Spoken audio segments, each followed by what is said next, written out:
historia del siglo XX.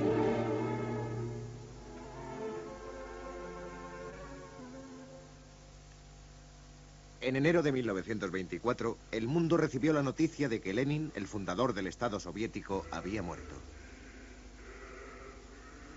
Alrededor del féretro estaban los miembros de su gobierno, bolcheviques veteranos que junto a él habían llevado a cabo la revolución comunista en Rusia. ¿Quién sería su sucesor? Iba a serlo este hombre, el líder del secretariado del Partido Comunista. En aquel entonces el mundo exterior sabía muy poco sobre él. Su nombre auténtico era Joseph Dugashvili, pero él lo cambió por el de Stalin, hombre de acero. Los acontecimientos demostrarían lo apropiado de aquel nombre. Esta es la historia de un hombre que convirtió la Unión Soviética en una potencia mundial bajo su autoridad suprema.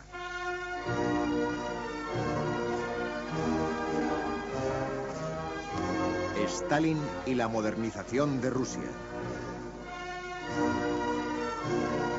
Stalin estaba considerado como una figura gris y reservada y no había desempeñado un papel muy destacado en la revolución. Él sabía que el poder real estaba en el seno de la organización del Partido Comunista. Por ello, cuando le ofrecieron el cargo de secretario del partido, después de que otros hubieran declinado la propuesta de ocupar un cargo tan poco brillante, Stalin vio la ocasión para estar en el centro de la actividad. Desde ese cargo, podría por otra parte nombrar funcionarios afines a él en todo el país. Lenin no era favorable a la designación de Stalin como su sucesor. Es demasiado tosco, demasiado arrogante, decía. Muchos creían que el hombre idóneo para gobernar el país era Trotsky, el organizador de la Revolución de Noviembre y creador del Ejército Rojo. Trotsky había dado muestras de su falta de escrúpulos en 1921. Los marineros de la base naval de Kronstadt se habían amotinado en protesta por la mano dura del Partido Comunista. La reacción de Trotsky no se había hecho esperar. Había enviado a sus tropas a través de los hielos y la revuelta había sido inmediatamente aplastada. En el Kremlin de Moscú crecía el desacuerdo entre Stalin y Trotsky en torno al futuro del comunismo soviético. Trotsky quería que el partido alentara la revolución en aquellos países que amenazaban a la Unión Soviética. Creía en el avance constante e inevitable de las ideas comunistas por todo el mundo. En cambio, Stalin mantenía que el único modo de proteger la revolución consistía en fortalecer la propia Unión Soviética. Y su punto de vista iba a imponerse. Trotsky tenía un carácter arrogante y realmente nunca había sido bien visto dentro del partido. En 1926 fue destituido del Politburó y 2 años después hubo de afrontar el exilio con su esposa.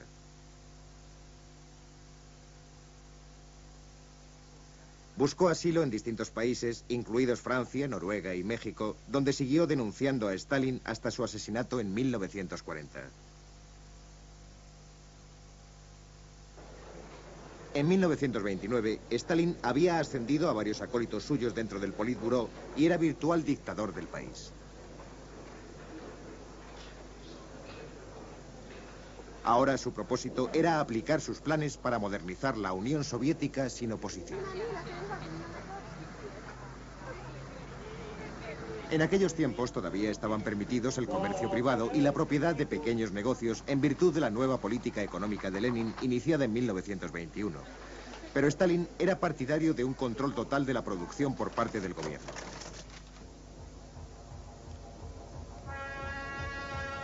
La respuesta iba a estar en los planes quinquenales que sustituyeron la nueva política económica de Lenin. En los despachos gubernamentales, un ejército de expertos en planificación trazaron los objetivos de producción de cada tipo de producto para un periodo de 5 años.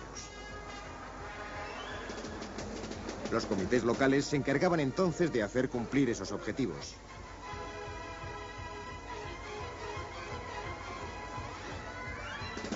El nuevo Estado tenía poco dinero para gastar en maquinaria, pero no faltaba gente, con lo que la Unión Soviética se convirtió en la práctica en un enorme campo de trabajo.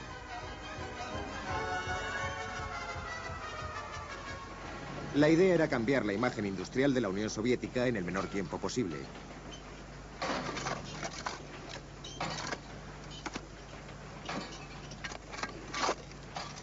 Hubo que fabricar toneladas de cemento destinado a la construcción de presas en los grandes ríos para generar energía eléctrica.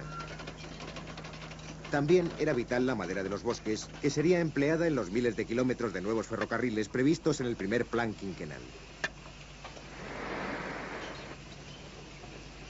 Los ferrocarriles debían servir para abrir la Unión Soviética y al mismo tiempo facilitar el suministro de materias primas para los nuevos centros industriales como Magnitogorsk, en el interior de Rusia central.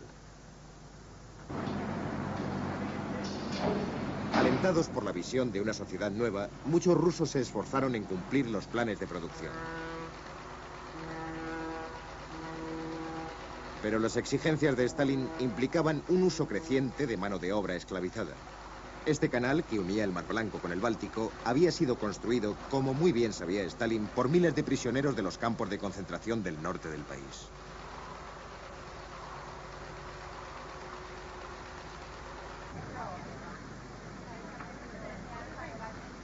El moderno Estado soviético que estaba creando Stalin precisaba una mano de obra sana y educada. No cabía el analfabetismo. Los obreros y campesinos capaces de leer, escribir y sumar eran más útiles a la nueva sociedad industrial. Mientras los adultos aprendían a leer y escribir, sus hijos eran educados en las nuevas y cada vez más numerosas escuelas, universidades y politécnicas. La investigación científica y tecnológica estaba fuertemente supeditada a las necesidades de los planes quinquenales. Se abrieron nuevos hospitales y clínicas y se intensificó la formación de nuevos médicos, muchos de ellos mujeres.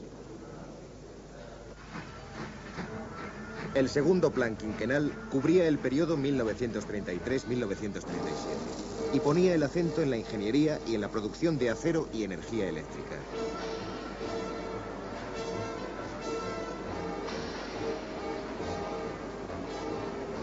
Dentro de la Unión Soviética no faltaba trabajo, aunque este era precisamente el periodo en el que América y buena parte de Europa sufrían los efectos de la depresión y el desempleo.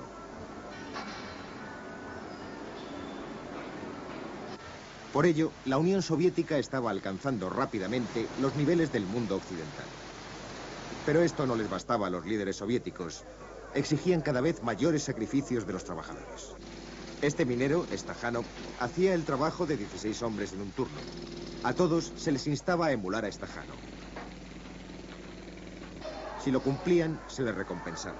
Los holgazanes, en cambio, eran ridiculizados y castigados. Sin embargo, también existía el fracaso, aunque por supuesto no lo reflejaran así las películas oficiales como esta. No todos los trabajadores eran como Stajanov, y muchas fábricas no lograban cumplir sus objetivos de producción. Pero a pesar de esto, la industria soviética seguía creciendo y en 1930 las nuevas fábricas comenzaron a fabricar la maquinaria que Stalin necesitaba para otra revolución, la agrícola.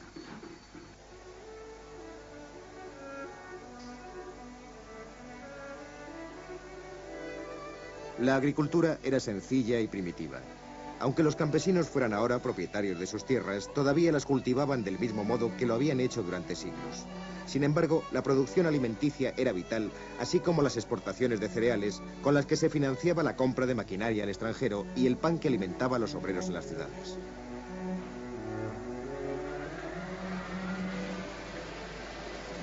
Los campesinos también tenían ya objetivos de producción.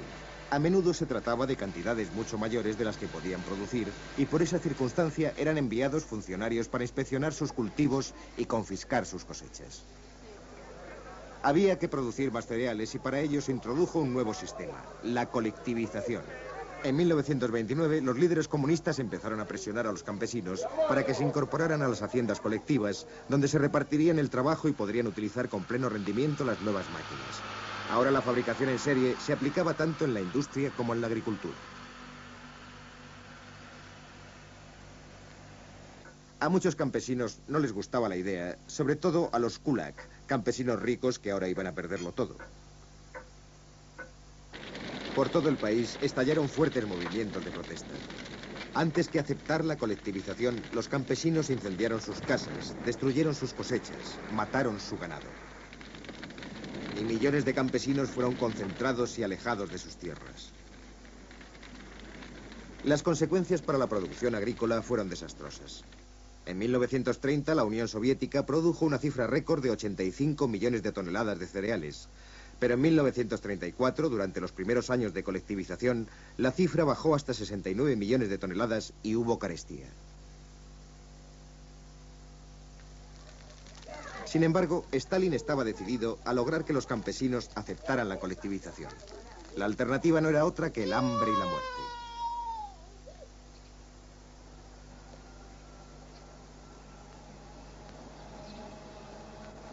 Aún así, la vida en las pequeñas y grandes ciudades sí mejoró para algunos. Se rodaron películas propagandísticas como esta, en las que se mostraba a los obreros el nivel al que podían aspirar si eran ciudadanos soviéticos leales y trabajadores.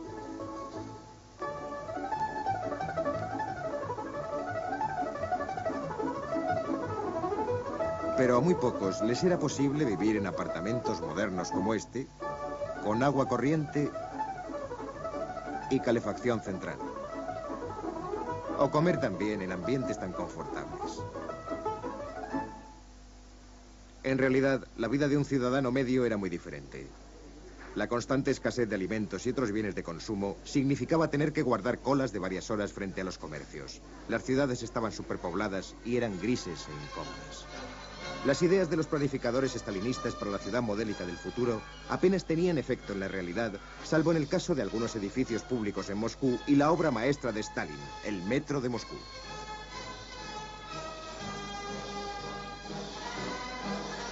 Cada estación estaba decorada en distintos estilos y por primera vez los obreros podían usar un medio de transporte rápido y barato.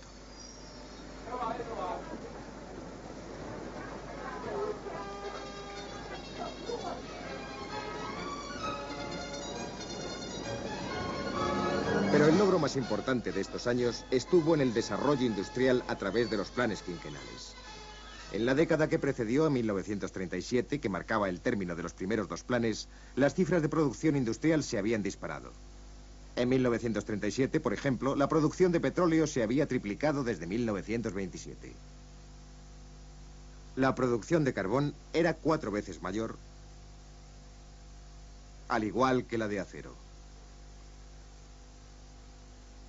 Pero, ¿cómo había cambiado Stalin durante estos años? En las convocatorias del partido, el aplauso parecía confirmarle como líder incuestionable de la nueva Rusia. Pero su falta de escrúpulos también le había creado enemigos, y a Stalin empezó a obsesionarle la idea de que estaban conspirando para acabar con él. Uno de los líderes más populares del partido era Kirov, un veterano bolchevique que ahora encabezaba el partido en Leningrado. En diciembre de 1934, Kirov fue asesinado. Algunos creyeron que Stalin estaba detrás de este asesinato, pero él alegó que se había tratado de un intento terrorista de derrocar al Estado. Su policía secreta puso manos a la obra. Irrumpían de noche en las casas de la gente más confiada. Funcionarios del partido, científicos, líderes industriales, oficiales del ejército, se llevaban a muchos que no volvían jamás a sus hogares. Aunque la hija de uno de ellos solo tenía 8 años cuando su padre fue arrestado, aún recuerda aquella noche con todo detalle. Recuerdo muy bien cuando se llevaron a mi padre. Me desperté en medio de la noche porque las 2 habitaciones estaban llenas de hombres.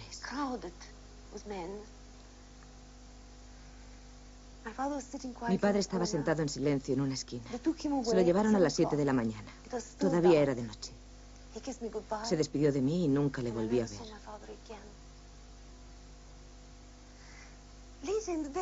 Más tarde, ese mismo día, mi madre me mandó a jugar y recuerdo claramente que estaba sentada en un pequeño parque cerca de mi casa, al lado de un estanque helado, cuando mi amiga, la hija del portero, salió de la casa con una enorme rebanada de pan con mermelada y me dijo tranquilamente: ¿quieres?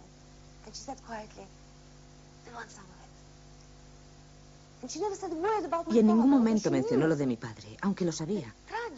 Lo más trágico es que la historia de mi padre no era excepcional. De hecho, a medida que pasaba el tiempo, fui descubriendo que casi todos los niños de mi clase habían pasado por lo mismo. Se habían llevado a sus padres y nunca los habían vuelto a ver. Y era gente normal e inocente. Fueran o no inocentes, los cientos de miles de víctimas de las purgas de Stalin iban a sufrir la misma suerte. Viejos bolcheviques, amigos de Lenin, líderes de la revolución, fueron obligados a comparecer en juicios propagandísticos. Y siempre acusados de crímenes que sin duda no habían cometido. Contra el partido, contra los trabajadores, contra el Estado. Sin embargo, y aunque parezca increíble, confesaban tales crímenes, pedían incluso perdón por haberlos cometido y aguardaban la sentencia del tribunal. El castigo era inevitable, y los detalles del mismo se difundían por todo el mundo a través de la radio moscovita. Saludos, escuchan Radio Centro Moscú emitiendo en la frecuencia de 12 MHz. Los criminales fascistas seguidores de Trotsky que han atentado contra la propiedad del Estado soviético y lo que es aún más precioso, contra las vidas de nuestros trabajadores, han recibido un implacable castigo. La sentencia del tribunal fue acogida por la gente de nuestro país con pesarosa satisfacción.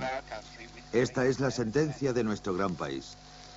Muerte a los enemigos del pueblo. Tenemos al gran Stalin, nuestro estandarte, nuestro líder. Tenemos el partido de Lenin y Stalin, la enorme fuerza creadora de nuestro pueblo. Tenemos al gobierno soviético de Stalin, el más grande y poderoso del mundo.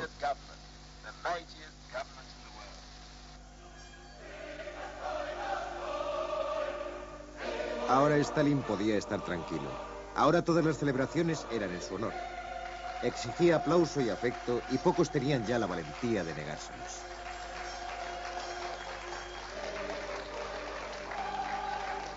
El culto a la personalidad de Stalin no había hecho sino empezar. Todos compraban el retrato del genio de la nueva era, el hombre más sabio de nuestra época, como le calificaba Pravda, el diario oficial del gobierno.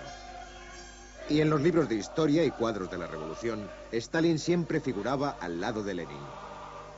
Aunque había jugado un papel mucho menos brillante que este, había que trastocar los hechos para adaptarse al presente. Ahora Stalin siempre era el centro de atención.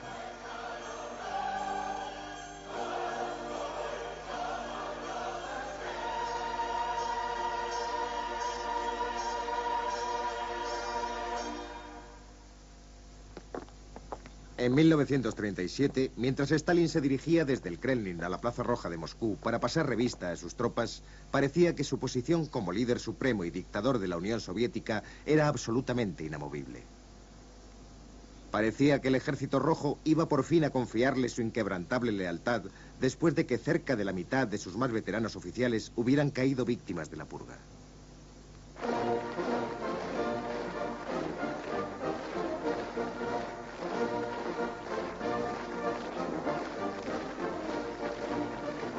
La modernización de Rusia había sido llevada a cabo a costa de un alto precio en vidas y sufrimiento. Millones de personas habían tenido que morir para convertir la Unión Soviética de Stalin en una potencia mundial.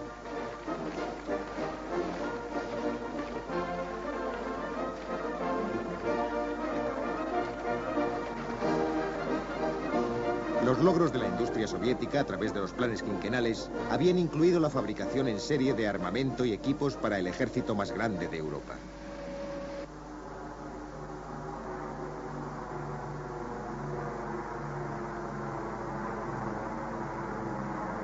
¿Pero tenía la Unión Soviética fuerza suficiente?